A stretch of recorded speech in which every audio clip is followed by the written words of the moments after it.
Hello, so we are back again with more herbs growing out in the streets of London.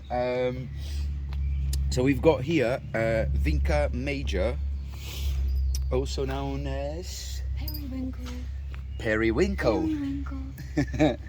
And yeah, so it belongs to the Apocynaceae family, and a good way to identify it is by looking at its leaves.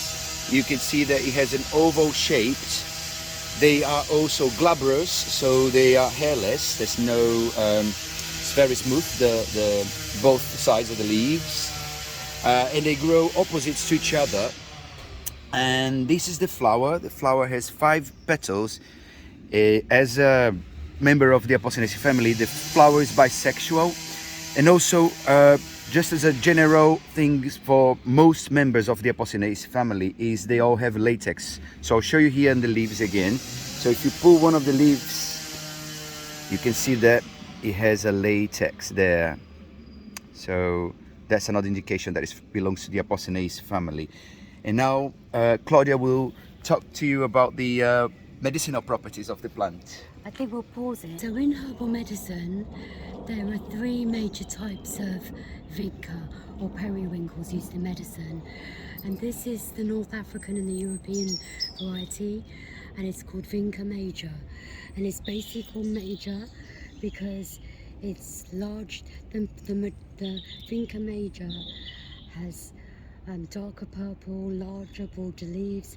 It has hairy margins and darker flowers. And the Vinca minor often has more lilac-y coloured flowers that are much smaller. Periwinkle is its common name, and it comes from the Saxon parwink, meaning joy of the ground. And Vinca in Latin means to bind, and it also means to subdue.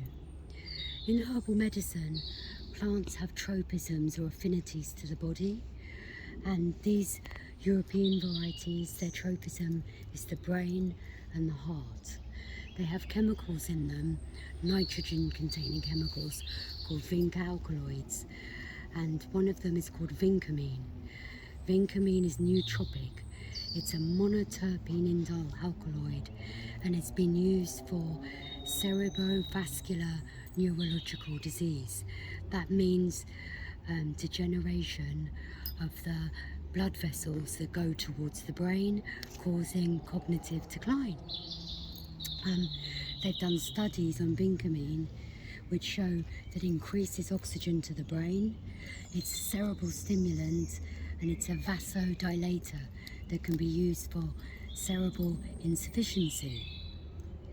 There's a drug made from Vinca alkaloids called risperidone, which is used for hypertension.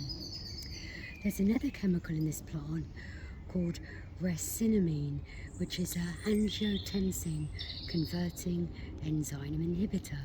That basically means that it lowers hypertension or high blood pressure. There's another semi-synthetic drug that's made from chemicals in this plant, and one of them is called vinosepatine, which is used for dementia. It enhances memory, it's used for cerebral insufficiency, it improves visual acuity for those with retinopathy, and it helps people with things called central arteritis of the retina. So it helps with people that have changes in their vision due to poor circulation in their eye. I just need to pause a second. Shit off because there's another type of tropical Vinca, and I think it's called Cantharanthus rosea. If you visit Kew Gardens, you'll see it. If you go to the Caribbean, you'll see it. You'll see it in Madagascar. It's called Madagascan periwinkle. You'll see it throughout East Africa, and it's the tropical variety of this plant, and it's used traditionally for digestion and diabetes, but also there are anti-cancer drugs called Vinca alkaloids that are used for white cell blood cancers like Hodgkin's lymphoma, for leukemias, and basically these Vinca alkaloids interfere with microtubule formation, which happens when plants go through various processes of division, and one phase of cell division in mitosis is called metaphase, and Vinca alkaloids interfere with metaphase. So this plant is used in childhood leukemia. If we ever go to Kew Gardens, I'll talk more about the traditional use of Madagascan periwinkle, and the flower looks very similar to this, but it's bright pink.